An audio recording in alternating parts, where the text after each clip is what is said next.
As President Putin said many times, we have tried to shift the situation into the negotiation mode to stay true to those principles signed, but the West refused. Even in 2021, this last attempt was refuted, and we had no other means to uphold the rightful interests of the people whom we could not abandon to the Nazi regime in Ukraine than to do what we did.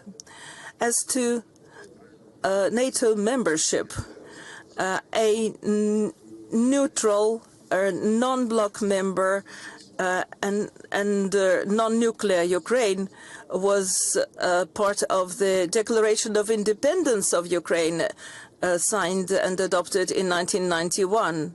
It was the declaration of such a neutral and unaligned status of Ukraine made it possible to have Ukraine recognized as an independent state by Russia and other members of the international community. And this promise, this oath made by Ukraine that the Nazi regime has vowed to break, and included that intention into its constitution. So the annulment of this position is one of the demands that Russia makes upon Ukraine, as was stated in Istanbul in 2022, when this principle was laid down on paper, but those negotiations were undermined by the Ukrainian side and its puppet masters. And they are not trying to learn any lessons from this. We observe NATO or Western continents growing along all of the front line. And this line has now grown longer. It now includes Sweden and Finland. And we hear the voices of irresponsible European politicians who urge the population of Europe to tighten their belts and prepare for war with Russia, war against Russia, giving the dates of 2030 or others. Mr. Merz, the Chancellor of Germany, has promised to once again turn Germany into a leading European power. This rang something to many observers. Twice did Germany become the leading European power in the 20th century, and look what horrors it brought to the peoples, not just of Europe. This is not enough for the European strategists. Now the NATO makes steps in order to go beyond its responsibility area and to move to the Asia-Pacific region that they now call the Indian Pacific region, and they threaten to undermine the security architecture that for many decades has cropped out around the ASEAN and helped the countries of the region and their partners from different countries of the world to successfully cooperate. And this certainly causes a lot of concern. We're concerned about the future of ASEAN and the future of those countries when NATO. Once we asked them, the former Secretary General of NATO was asked, how comes that you have such plans in Asia-Pacific region? Because assumingly NATO, this is a defensive alliance that is supposed to protect the territory of its member states. And Stoltenberg, ex-Secretary General, was not shy to say that, yes, we still are protecting the territory of the member countries. But now the threat to those territories emanates from the Indo-Pacific region, from South China Sea, from the Taiwan Strait, from Southeast Asia. And you see how the elements of military infrastructure are being set up there. Washington and Seoul altogether plan to arrange certain drills, including the nuclear components. Groups of 3 or groups of 4 are being set up, such as South Korea, Japan, New Zealand, Australia. Attempts are made to replicate the example of AUKUS, to embrace other configurations of a closed nature block type associations, and they blatantly try to make some countries from the ASEAN alliance withdraw from that organization and integrate them into their military blocks. Certainly we are ready to show support to our ASEAN friends in standing up for the architecture that was confirmed within the different summits.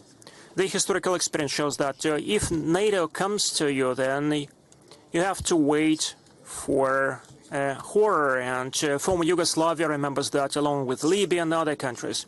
A special concern is caused by the situation in the Middle East. The strategically important region is on the verge of complete destabilization, largely as a result of long-term destructive policies of Westerners. And we believe it is not too late to take urgent measures to de-escalate the situation in the Palestinian-Israeli conflict zone and to intensify efforts to create conditions for the early resumption of the negotiation process on all final status issues in order to fix the historical injustices that prevented us from setting up an independent Palestinian state on the basis of the United Nations resolution. Also, an alarming situation has once again developed around the Iranian nuclear program by destroying the JCPOA, or Joint Comprehensive Plan of Action.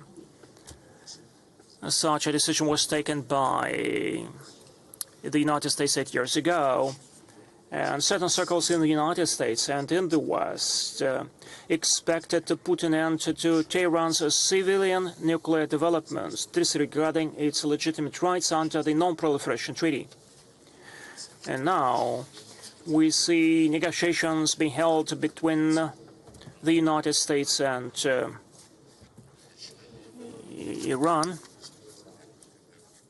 where the peaceful use of nuclear is a key one, and judging by the comments shared by the parties following another round of negotiations, there is a hope that finally some progress would be achieved and that we are moving in the right direction, and we wish every success to such efforts, hoping that results would be achieved and the results would be satisfying for all the interested parties, including Iran. In his address to our August meeting, President Putin noted the meaning of that year once we celebrate the 80th anniversary of the defeat of Nazi Germany and Japanese militarism, and setting up the modern world order with the United Nations playing the pivotal role. We stand up for setting up of a global security infrastructure in the modern conditions that would rest on the modern tendencies of multipolar nature, emergence of new centers of gravity that would guarantee the necessary conditions for peaceful development for all the countries. And let me remind you that we have the foundation for that. So that's the United Nations Charter. But it only takes everyone to comply with that. An important step on that way to set up the global security architecture is about building the equitable and indivisible security architecture in Eurasia, the vastest one, and its stability certainly would determine the sustainability of the whole world. At the same time, we don't have a regional organization for that, unlike Africa, which has an African Union, or unlike CELAC in Latin America. So President Vladimir Putin has put forward the initiative of creating an architecture of such a security system in Eurasia, and we invite all the countries and alliances of the continent to join our efforts.